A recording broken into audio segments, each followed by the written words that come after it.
මිල වැඩි. මම පස්සේ කියන්නම්. ගෙදරින් අහලා බලන්න ඕනේ. මේ වචන ටික බිස්නස් කරන ඔබට හුරු පුරුදුයි නේද? ගොඩක් අය හිතන්නේ බඩු විකුණන්න නම් හොඳට කතා කරන්න පුරුවන් වෙන්න ඕනේ කියලා. හැබැයි ලෝකයේ දක්ෂම විකුණුම්කරුවන් කියන්නේ හොඳින් කතා කරන අයට නෙදයි. මිනිස්සුන්ගේ හිත කියවන්න පුරුවන් අයටයි.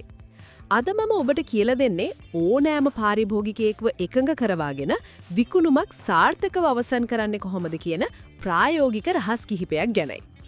පළවෙනි දේ තමයි පාරිභෝගිකයෙක් ආපු ගමන් Tamande භාණ්ඩය ගැන වර්ණනා කරන එක නවත්තන්න. ඒ වෙනුවට ප්‍රශ්න අහන්න. ඔබ මේක පාවිච්චි කරන්නේ මොන වගේ වැඩකටද? මීට කලින් පාවිච්චි කරපු එකේ තිබුණු අඩුපාඩුව මොකක්ද? ඔබ පාරිභෝගිකයාගේ අවශ්‍යතාවය හරියටම තේරුම් ගත්තොත් ඔබ විකුණන්නේ භාණ්ඩයක් නෙවෙයි ඔහුගේ ගැටලුවට විසඳුමක්. මිනිස්සු විසඳුම් වලට මුදල් ගෙවන්න දෙවරක් හිතන්නේ නැහැ. දෙවන කරුණ තමයි වටිනාකම පෙන්වන්න. පාරිභෝගිකයෙක් මිල වැඩි කියන්නේ ඔහු දකින වටිනාකමට වඩා මිල වැඩි නිසා.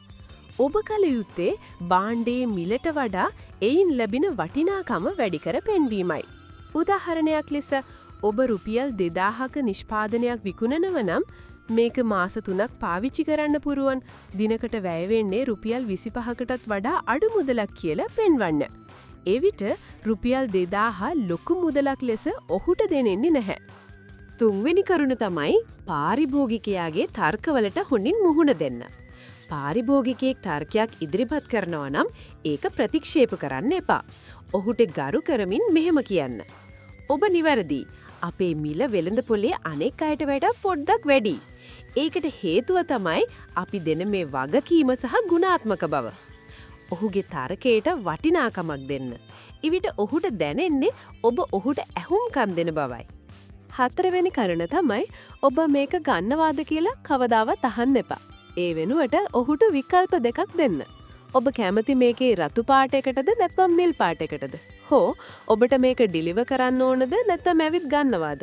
මෙතනදී පාරිභෝගිකයා තෝරාගන්නේ පාට හෝ ලැබෙන ක්‍රමය වුණත් ඇත්තටම ඔහු ඒ වන විටත් මිලදී ගැනීමට එකඟ වී අවසానයි.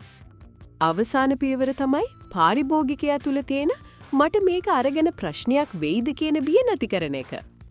ඒකට වගකීමක් හෝ අලවියෙන් පසු සේවාව ගැන පැහැදිලි කරන්න.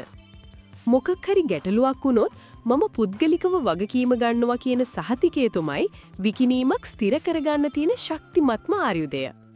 මේ ක්‍රමවේද පහ ඔබේ බිස්නස් එකේදී පාවිච්චි කරලා බලන්න. මතක තියාගන්න විකිණීම කියන්නේ පාරිභෝගිකයාට උදව් කිරීමක්.